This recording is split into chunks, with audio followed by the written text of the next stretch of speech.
इबादत के रंग है, भजन इबादत का एक रंग है, कव्वाली एक इबादत का रंग है, क्रिश्चियन लोग जो गाते हैं अपने ज़बूर गाते हैं वो भी इबादत का रंग है।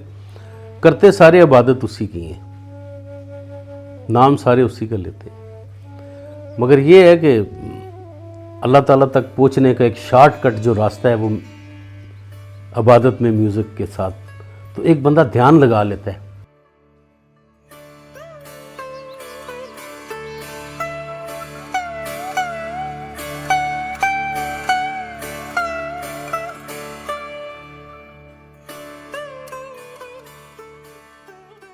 मेरा नाम जहांगीर सागर है और मैं एक प्रोफेशनल वायलिनिस्ट हूँ और वायलिन टीचर भी हूँ।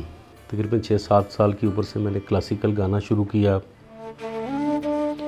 फिर गाने के बाद फिर मैंने कुछ तबला किया कुछ अरसा, उसके बाद फिर एंड जो हुआ है मेरा वो वायलिन पे हुआ है और आज तक मैं वायलिन ही बजा रहा हूँ, सिखा भी रहा हूँ।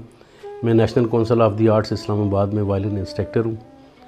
काफ़ी बच्चे और बच्चियाँ मेरे स्टूडेंट्स हैं और हर एज के मेरे स्टूडेंट हैं। मुझे ये फ़ख्र हासिल है कि मेरे स्टूडेंट 7-8 साल की उम्र से लेके 80-85 साल की एज तक के डीजी लेवल के भी लोग मेरे स्टूडेंट हैं जो रिटायरमेंट के बाद मेरे पास आए हैं सीखने के लिए।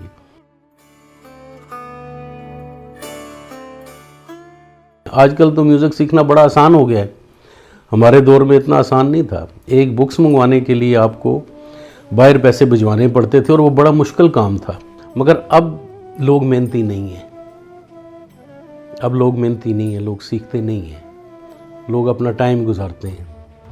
तो वायलिन तो बड़ा मुश्किल इंस्ट्रूमेंट है। मेरे पास वायलिन के लिए पैसे नहीं थे तो मैंने अपनी साइकिल और कैमी घड़ी बेच के 1500 रुपया इकट्ठा किया था, तो मैंने वायलिन लिया था अपना। तो आज अल्लाह का करम है कि मेरे पास 1 करोड़ रुपए का वायलिन है। एक वायलिन मेरे पास 1721 का एंटीक वायलिन है, एंटोनियो स्ट्रेडिवारिस का। दूसरा वायलिन मेरे पास 1891 का है, हैंडमेड जर्मन। तो अल्लाह का करम है। मेरे टीचर थे सर सिरिल शेडवल, जो आखिरी ब्रिटिश थे पाकिस्तान एयरफोर्स में, और वो म्यूज़िक के बादशाह कहलाए जाते हैं। आर्मी नेवी एयरफोर्स में जितना म्यूज़िक है वो उन्हीं की बदौलत है। तो मैंने 3 साल उनके साथ लगाए हैं और 3500 रुपये मेरी सैलरी थी, 3000 रुपये टीचर को देता था, 500 रुपये में मैं चकलाला ग्रेसी लाइन से कटारियाँ मार्केट तक जाता था। ग्रेसी लाइन से पैदल चल के मैंने मोती महल तक जाना है, मोती महल से मैंने वैगन पे बैठना है, 6 रोड से मैंने पैदल चलना है और कटारियाँ मार्केट में उनका घर था। 2 बजे का चला हुआ मैं तकरीबन 4-4:30 पहुँचता था वहाँ पे, और फिर मेरी क्लास होती थी, 1 घंटे की क्लास होती थी मेरी। अगर मैं आधा घंटा भी लेट हो गया हूँ ना तो मेरी क्लास जो है ना फिर वो पूरा घंटा नहीं होती थी।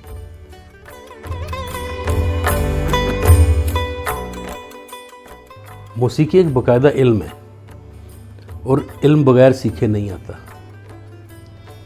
और मौसीकी समुंदर भी है। तो मैं तो अभी तक सीख रहा हूँ और मेरी ख्वाहिश ये थी कि मैं वेस्टर्न सीखूँ। और वेस्टर्न सीखने के लिए मैं अमेरिका जाना चाहता था।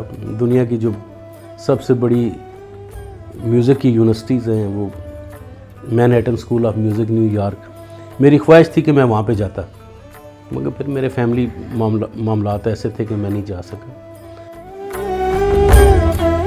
ये लोग मेरी रिस्पेक्ट ज़्यादा करते हैं। यार ये हमने पहले तो हिंदू कभी देखा ही नहीं पीटी इस्लामाबाद में, क्योंकि हमारे नामों से भी नहीं पता चलता। मुझे ये फ़ख्र हासिल है कि मैं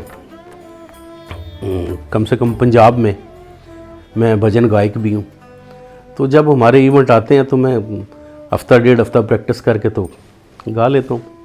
अभी रिसेंटली मैंने दिवाली सेलिब्रेट हुई है, अब मरीम नवाज़ साहबा ने अपने CM हाउस में किया, तो मैंने वहाँ पे परफॉर्म किया, मेरी फैमिली ने परफॉर्म किया।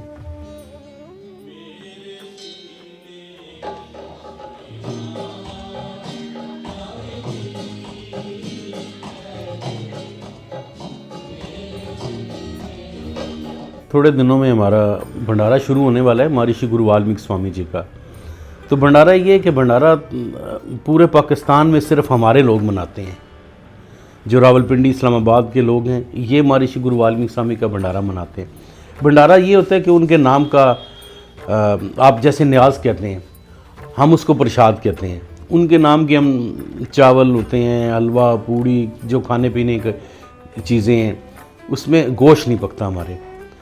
तो लोगों की सेवा की जाती है इस तरह से। और फिर मेरे हिस्से में जो ड्यूटी आती है वो भजन की आती है, क्योंकि यहाँ पे रेगुलर भजन गाने वाला कोई भी नहीं है पंजाब में। तो मैं हमारी श्री गुरु वाल्मीकि स्वामी के भजन गाता हूँ, और वो भी जब साल में हमारे दो तीन जो फेस्टिवल आते हैं उनकी मैं तैयारी करके तो गा लेता हूँ। रेगुलर मैं नहीं गाता हूँ। तो रेगुलर तो मेरा जो ओढ़ना बिछोड़ना है वो वायलिन ही है। जो भजन गाने वाला बंदा होता है ना, जो उसका नाम ले रहा होता है, तो लोग उसकी बहुत रिस्पेक्ट करते हैं। तो जब उसको पैसे भी देते हैं ना, लोग नजराना देते हैं, तो वो ऐसे फेंकते नहीं है उसके ऊपर, जैसे शादी ब्याह में लोग फेंकते नहीं। वो ऐसे करके इज़्ज़त से देंगे और उसके पाँव को भी हाथ लगाएंगे, एहतरामन कि ये अल्लाह का नाम ले रहा है, भगवान का नाम ले रहा है, परमात्मा का नाम ले रहा है ये। तो उस बंदे की इज़्ज़त बढ़ जाती है। बड़े मुश्किल वक्त भी मैंने गुजारा है, मगर मैंने इबादत के थ्रू मेरे लिए आसानियाँ भी पैदा हुई। मैंने जो मांगा है उसी से मांगा है। जब आप इबादत कर रहे होते हैं भजन के थ्रू, नात के थ्रू, तो फिर आपको इर्द गिर्द की कोई होश नहीं होती। आपने फिर अपनी लाइन क्लियर की होती है, आप फुली तौर पे कंसंट्रेट कर रहे होते हैं उसकी तरफ। तो फिर कोई ऐसी बात नहीं कि वो आपकी बात ना माने।